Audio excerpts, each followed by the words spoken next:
At ito na po ang ating chopped garlic, finely chopped garlic. Ilalagay ko po dito sa isang malapad na mixing plate or bowl.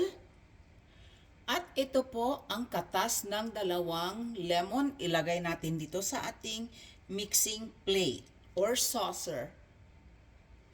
At ilagay ko na rin ang dahon ng parsley na chopped.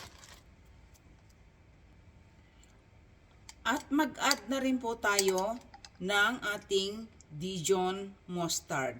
Dagdagan ko lang siya ng konti kasi masarap po ng medyo malalasahan ang ating Dijon mustard.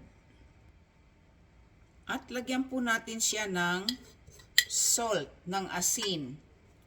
Dagdagan ko ng konti ang asin nito.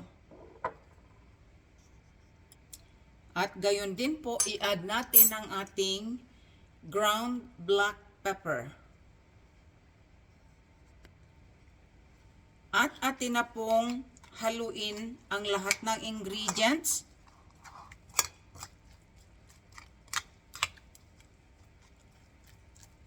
Tapos, ilagay natin ang ating olive oil.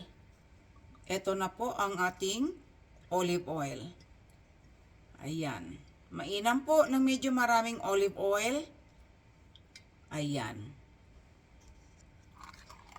Atin pong halo-haluin. At ating isang tabi ito, okay? Alright, halo-haluin ng maayos.